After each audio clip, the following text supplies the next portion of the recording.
Hello student, ये D and F block element का video number 6 है। लास्ट वीडियो में हम डिस्कस कर रहे थे कलर्ड कॉम्प्लेक्स के बारे में कि ट्रांजिशन एलिमेंट जो होते हैं वो कलर्ड कंपाउंड भी बनाते हैं, कलर्ड आयंस भी बनाते हैं। क्यों बनाते हैं हमने बताया। क्यों कलर्ड कंपाउंड बनाते हैं? ड्यू टू डी ट्रांजिशन, और साथ में क्योंकि उनके पास अनपेयर्ड इलेक्ट्रॉन उपस्थित होता। जिनके पास अनपेयर्ड इलेक्ट्रॉन होगा वो कलर्ड कंपाउंड बनाएंगे, जिनके पास अनपेयर्ड इलेक्ट्रॉन नहीं होगा वो कलरलेस बनाएंगे। क्लियर? अनपेयर्ड है तो रंगीन कंपाउंड और रंगीन आयन, और यदि इनके पास सारे इलेक्ट्रॉन युग्मित हैं, पेयर्ड है, अनपेयर्ड अयुग्मित इलेक्ट्रॉन नहीं है, तो वो रंगहीन कंपाउंड बनेंगे। जैसे मैग्नीज हमने बताया, मैग्नीज कलर्ड बनाता है क्योंकि इसके पास 5 इलेक्ट्रॉन है, जबकि जिंक जो है इसके पास एक भी अयुग्मित इलेक्ट्रॉन नहीं है, इसलिए ये क्या करता है, ये आपका जो है कलरलेस रंगीन होता है। क्लियर? अब हम नेक्स्ट प्रॉपर्टी डिस्कस करेंगे। नेक्स्ट हमारे डी ब्लॉक की प्रॉपर्टी है, that is magnetic property. Magnetic property तो जो डी ब्लॉक जो ट्रांजिशन एलिमेंट होते हैं वो पैरामैग्नेटिक नेचर के होते हैं। जो सब्सटेंस हैं वो अनपेयर्ड, क्यों? क्योंकि उनके पास अनपेयर्ड इलेक्ट्रॉन होता है। तो लिखेंगे transition elements having unpaired electron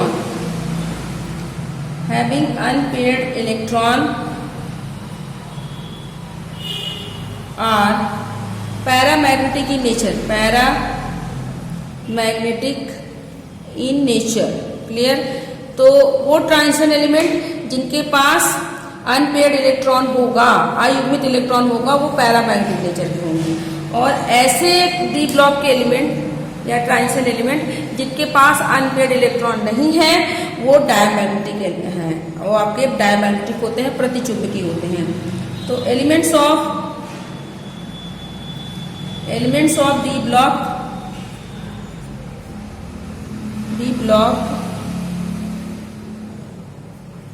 which is having paired electron, युग्मित paired electron, no unpaired electron, कोई भी अनपेयर्ड इलेक्ट्रॉन, उनके पास एक भी अयुग्मित इलेक्ट्रॉन नहीं होगा। No unpaired electron are diamagnetic in nature, ये डायामैग्नेटिक प्रतिचुंबकीय होते हैं, डायामैग्नेटिक इन नेचर। तो सॉलिड स्टेट हमने चैप्टर पढ़ा है, तो वहां पर हमने देखा कि जो है पैरामैग्नेटिक क्या होता है, डायमैग्नेटिक क्या होता है। पैरामैग्नेटिक यहाँ पर हम थोड़ा सा देख लेंगे कि पैरामैग्नेटिक क्या है, पैरामैग्नेटिक सब्सटेंस क्या होते हैं। पैरामैग्नेटिक सब्सटेंस तो ऐसे पदार्थ जो कि मैग्नेटिक फील्ड के द्वारा आकर्षित होते हैं और जिनके पास अनपेयर्ड इलेक्ट्रॉन होता है वो पैरामैग्नेटिक होते हैं। तो दो substance which are attracted by magnetic field, ऐसे पदार्थ जो मैग्नेटिक फील्ड के द्वारा अट्रैक्ट होते हैं, and also having at least one unpaired electron, एक अयुग्मित इलेक्ट्रॉन, are called paramagnetic substance, clear? तो ऐसे पदार्थ जिनके पास कम से कम एक अयुग्मित इलेक्ट्रॉन हो और जो मैग्नेटिक फील्ड के द्वारा अट्रैक्ट होते हैं उन्हें हम क्या कहते हैं, पैरामैग्नेटिक सब्सटेंस। क्लियर है? इसे एग्जाम्पल हम देख लेंगे। एग्जाम्पल हमारे पास जैसे हमने Mn ही ले लिया, Mn2+, तो मैग्नीज में क्या हो जाएगा, 25 होता है।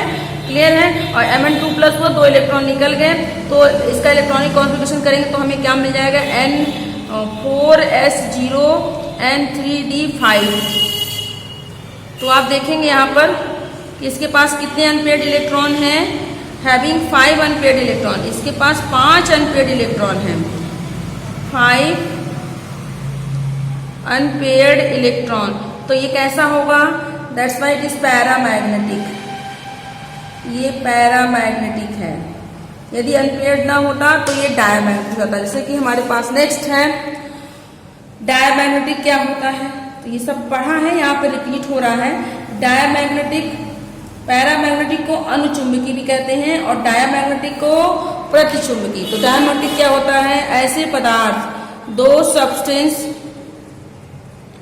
which are repelled by, which are repelled, जिनका जो कि मैग्नेटिक फील्ड द्वारा आकर्षित नहीं बल्कि प्रतिकर्षित होते हैं।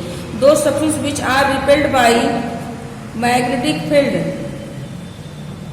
ऐसे पदार्थ जो मैग्नेटिक फील्ड के द्वारा रिपेल होते हैं and do not have any unpaired electron, इनके सारे इलेक्ट्रॉन पेयर्ड होते हैं, आर कॉल्ड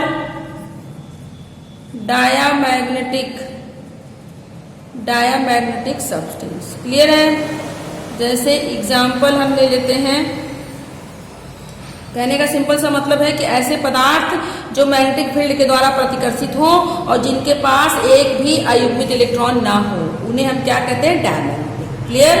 तो एग्जाम्पल देखिए, Zn2+, तो आप देखेंगे जिंक का एटॉमिक नंबर कितना होता है, 30। इलेक्ट्रॉनिक कॉन्फ़िगरेशन लिखेंगे तो आपको क्या मिल जाएगा, 4s2 3d5। बट Zn2+ है तो यहाँ पर 2 इलेक्ट्रॉन कम हो गए, तो 4s0 3d10। तो इसके पास d ऑर्बिटल कंप्लीटली फिल्ड है, सारे इलेक्ट्रॉन पेयर्ड हैं, युग्मित हैं, कोई अनपेयर्ड इलेक्ट्रॉन नहीं है। तो नो अनपेयर्ड इलेक्ट्रॉन, यहाँ पर अनपेयर्ड इलेक्ट्रॉन नहीं है, नो अनपेयर्ड इलेक्ट्रॉन, इसलिए क्या हो गया, डायमैग्नेटिक। अक्सर एग्जाम में पूछता है, दिया रहेगा और पूछेगा कि इसमें से कौन सा पैरामैग्नेटिक है, कौन सा डायमैग्नेटिक, या पूछ लेता है कि ये डायमैग्नेटिक है, ये पैरामैग्नेटिक है, क्यों। तो आपको दिमाग में बस रखना है, जो डायमैग्नेटिक है उसके पास अनपेयर्ड इलेक्ट्रॉन होगा, जो पैरामैग्नेटिक है उसके पास अनपेयर्ड इलेक्ट्रॉन होगा, आपको निकाल के दिखा देना है। और जो डायमैग्नेटिक होगा उसके पास अनपेयर्ड इलेक्ट्रॉन नहीं होगा। जैसे हम और एग्जाम्पल ले लेते हैं, जैसे हमारे पास एक क्रोमियम 2+, या फिर हमने ले लिया कॉपर प्लस, और जैसे हम ले लेते हैं आयरन Fe2+, Fe3+, ये हमारे पास है। हमको देखना है ये डायमैग्नेटिक है पैरामैग्नेटिक, कैसे देखेंगे। देखिए क्रोमियम 3+, तो क्रोमियम का कितना होता है आपका, देखिए scandium, titanium, vanadium, chromium, atomic number कितना है, 24 है। क्लियर है। तो क्रोमियम का एटॉमिक नंबर कितना होता है, 24। तो कितना हो गया, 4s2 एंड 3d4, तो 0। अब यहाँ पर क्या हो जाएगा, Cr3+, तो 4s में से इलेक्ट्रॉन निकल गया, 4s0। पहले इलेक्ट्रॉन s से निकालेंगे तब d से, भरते समय इलेक्ट्रॉन पहले d में पहले इसमें देखिए, पहले इलेक्ट्रॉन 4s से भरे जाते हैं, निकलते समय 4s से निकलते हैं, तब 3d में डाले जाते हैं। क्लियर है। निकालने की बात कर रहे हैं, जब हम इलेक्ट्रॉन निकालेंगे तो पहले 4s के इलेक्ट्रॉन निकल जाएंगे, तब 3d के, तब d के इलेक्ट्रॉन निकलते हैं। क्लियर है। तो 4s के इलेक्ट्रॉन निकाल दिए, एक इलेक्ट्रॉन और निकालना है, तो इसमें से निकाल दिया 3d। कितने अनपेयर्ड इलेक्ट्रॉन हैं, इसको बना के आप देख सकते हैं, ऐसे भी 1 2 3, कितने अनपेयर्ड इलेक्ट्रॉन हो गए, 3 अनपेयर्ड इलेक्ट्रॉन है। एक भी अनपेयर्ड होगा तो पैरामैग्नेटिक, यहाँ तो 3 है इसलिए ये क्या हो गया, पैरामैग्नेटिक हो गया। Cu2+ को देखिए, इसका कितना होता है, 29। इलेक्ट्रॉनिक कॉन्फ़िगरेशन कितना होता है इसका, that is 4s1 and 3d10।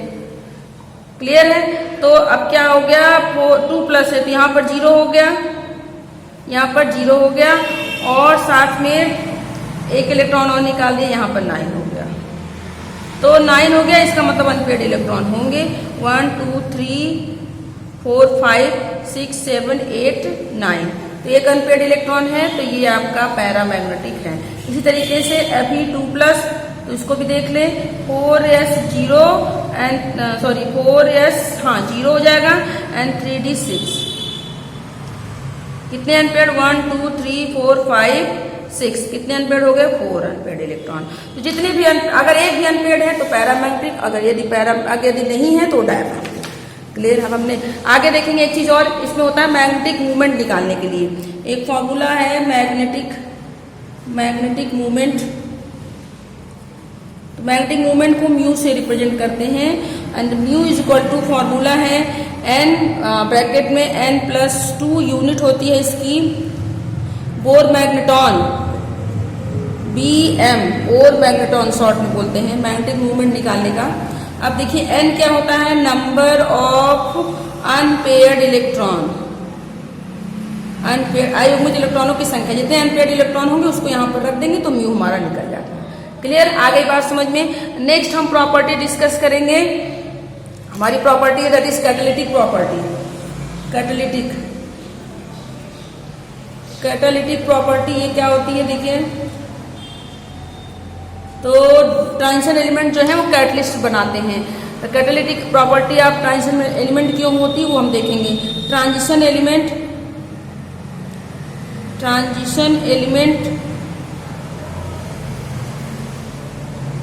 Have catalytic property, कहने का मतलब ये है कि ट्रांजिशन एलिमेंट्स फॉर्म, इसका मतलब क्या होता है, देखिए ट्रांजिशन एलिमेंट फॉर्म या ट्रांजिशन एलिमेंट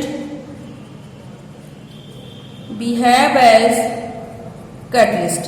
कैटलिस्ट अभी हमने बताया उत्प्रेरक, जो रासायनिक अभिक्रिया की गति को जो है रासायनिक रेट ऑफ रिएक्शन को बदलते हैं, चेंज कर देते हैं, या तो घटाते हैं या तो बढ़ाते हैं। पॉजिटिव कैटलिस्ट होगा तो स्पीड बढ़ा देता है और यदि निगेटिव होगा तो स्पीड को कम कर देता है। क्लियर है।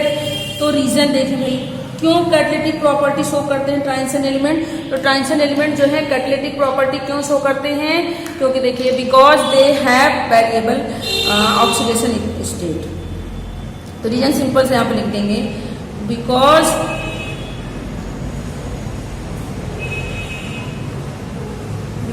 दे हैव वेरिएबल परिवर्ती ऑक्सीकरण संख्या, वेरिएबल ऑक्सीडेशन स्टेट। क्लियर। तो यदि आ जाए क्वेश्चन कि जो है डी ब्लॉक के एलिमेंट जो है वो कैटलिस्ट की तरह काम करते हैं, क्यों भाई, क्योंकि उनकी ऑक्सीकरण संख्या क्या होती है, परिवर्ती है। बस इतना आपको लिखना है। ऑक्सीकरण जैसे एग्जाम्पल हम देख लें, अब कौन कैटलिस्ट बना, जैसे निकेल कैटलिस्ट की तरह काम करता है, प्लेटिनम और आपका जो है मैग्नीज, आयरन, ये सब कैटलिस्ट की तरह काम करते हैं। इसके अलावा V2O5 वैनेडियम पेंटॉक्साइड सब कैटलिस्ट हैं, ये सब कैटलिस्ट की तरह काम करते हैं क्योंकि इनकी ऑक्सीकरण संख्या वेरिएबल होती है। नेक्स्ट प्रॉपर्टी हम डिस्कस करेंगे एंड नेक्स्ट प्रॉपर्टी हमारी है formation of alloy. Formation of alloy, मिश्र धातु का निर्माण। मिश्र धातु, डी ब्लॉक के एलिमेंट, ट्रांजिशन एलिमेंट जो हैं वो फॉर्म करते हैं, जो है एलॉय बनाते हैं। ट्रांजिशन एलिमेंट या डी ब्लॉक के element, transition elements form different alloy, विभिन्न मिश्र धातुएं बनाते हैं। ट्रांजिशन एलिमेंट जो है विभिन्न प्रकार के मिश्र धातु का निर्माण करते हैं। क्यों करते हैं? अब सबसे पहले एक चीज और, एलॉय क्या होता है, एलॉय क्या होते हैं? एलॉय क्या है? दो या दो से अधिक धातुओं के समांगी मिश्रण को मिश्र धातु कहते हैं। दो या दो से अधिक धातुओं के समांगी मिश्रण को मिश्र धातु कहते हैं। कहने का मतलब यह है कि होमोजीनियस मिक्सचर ऑफ टू और मोर देन टू मेटल, दो या दो से अधिक metals are called alloy. Clear है? दो या दो से अधिक धातुओं के मिश्रण को हम एलॉय कहते हैं, मिश्र धातु कहते हैं। दो या दो से अधिक मेटल के होमोजीनियस मिक्सचर को एलॉय कहते हैं। जैसे हमारे पास एग्जाम्पल है पीतल है, ठीक है, पीतल हो गया। और इसके अलावा जो है आप देखेंगे पीतल किससे मिलके बना हुआ है, या कॉपर के जो इसके आयरन के ढेर सारे एलॉय हैं, कॉपर के ढेर सारे एलॉय हैं। तो ये सब क्या है? आपके एलॉय है। क्लियर है? अभी बनाता क्यों है, रीजन देख लीजिए थोड़ा सा यहाँ पर। रीजन ये एलॉय क्यों बनाते हैं, क्योंकि जो है जो डी ब्लॉक के एलिमेंट्स हैं उनका एटॉमिक साइज सिंगल होता है।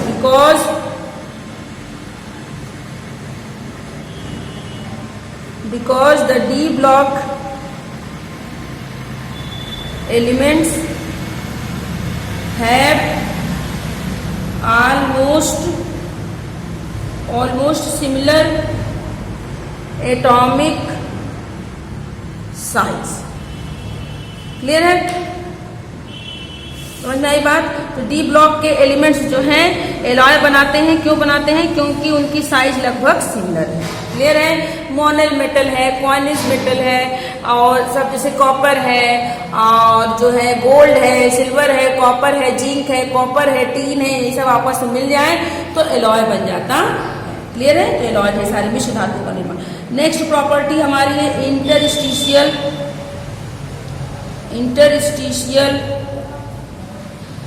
कंपाउंड। इंटरस्टिशियल कंपाउंड, तो जो डी ब्लॉक के एलिमेंट्स हैं, ट्रांजिशन एलिमेंट्स जो हैं वो क्या बनाते हैं? इंटरस्टिशियल एलिमेंट्स, इंटरस्टिशियल कंपाउंड बनाते हैं। क्यों बनाते? देखिए, द ट्रांजिशन इंटरस्टिशियल अंतराकाशी यौगिक। Transition elements are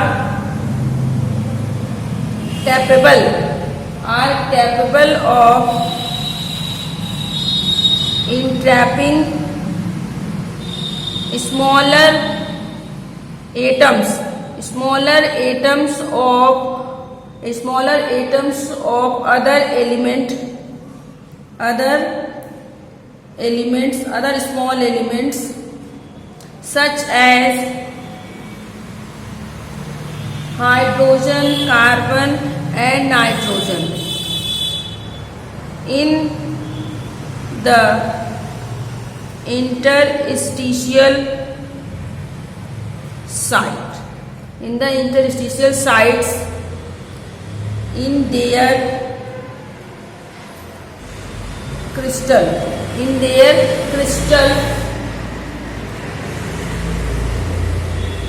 due to that they form interstitial compound. They form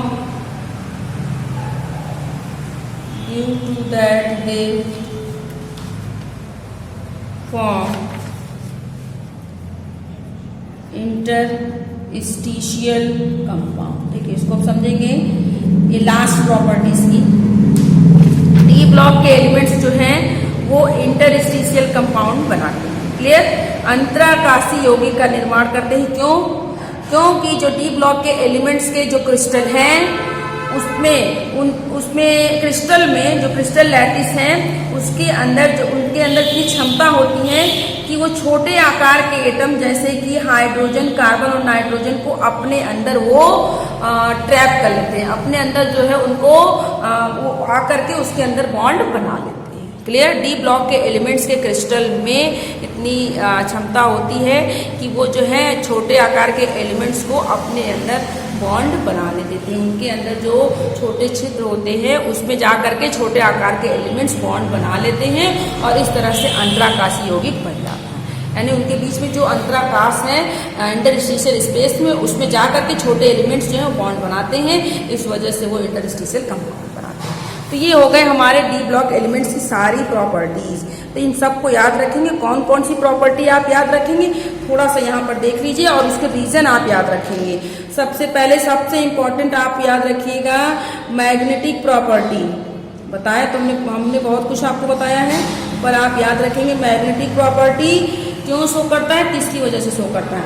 इसके अलावा कैटालिटिक प्रॉपर्टी, कैटलिस्ट क्यों बनाते हैं। इसके अलावा आपको कलर्ड कंपाउंड का फॉर्मेशन क्यों होता है, और साथ में आपको कॉम्प्लेक्स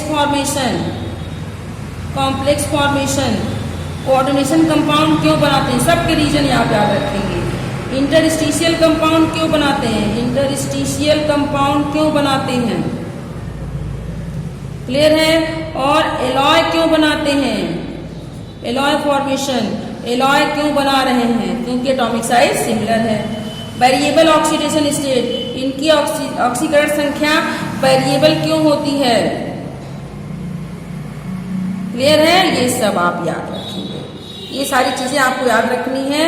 इसके अलावा मेटालिक कैरेक्टर, मेटालिक कैरेक्टर सब मेटल क्यों होते हैं, एटॉमिक और आयनिक रेडियस कब बढ़ता है कब घटता है। एक चीज और आयनिक रेडियस में हम देख लेंगे, आयनिक रेडियस भी बिल्कुल एटॉमिक साइज की तरह ही है, बट आयनिक रेडियस में थोड़ा एक चीज आप यहाँ पर देख लीजिए, जैसे Fe2+ है और Fe3+ है, इनमें से किसकी एटॉमिक रेडियस ज्यादा होगी, Fe2+ की एटॉमिक रेडियस ज्यादा होगी। जब इलेक्ट्रॉन निकलेंगे तो एटॉमिक रेडियस कम, मतलब जब इलेक्ट्रॉन इसमें से निकलते जाएंगे तो एटॉमिक रेडियस कम हो जाएगी। तो Fe2+ की एटॉमिक रेडियस क्या हो जाएगी, ज्यादा होगी Fe3+ की तुलना में। बाकी बढ़ना घटना बिल्कुल उसी तरीके से जैसे कि आयनिक रेडियस, बिल्कुल आयनिक रेडियस उसी तरीके से बढ़ता घटता है जैसे कि एटॉमिक रेडियस बढ़ता घटता है। नेक्स्ट हम डिस्कस करेंगे compound, some important compounds of d block element. तो नेक्स्ट हमारा टॉपिक है some important compound of transition element. Transition element के कुछ इंपॉर्टेंट कंपाउंड को यहाँ पर हमको डिस्कस करना है, और वो दो है, कौन कौन से, एक पोटेशियम डाइक्रोमेट और एक पोटेशियम क्रोमेट। तो दो ही कंपाउंड को हमको डिस्कस करना है, that is potassium dichromate K2Cr2O7, दूसरा है पोटेशियम परमैंगनेट KMnO4। ये आपको दो डिस्कस करने हैं। तो फर्स्ट हम डिस्कस करेंगे, first one that is potassium dichromate. सबसे पहले पोटेशियम डाइक्रोमेट का फॉर्मूला क्या होता है, K2Cr2O7। क्लियर, एक प्रकार का ऑक्सीडाइजिंग एजेंट है। सबसे पहले इसमें हम हेडिंग डालेंगे प्रिपरेशन ऑफ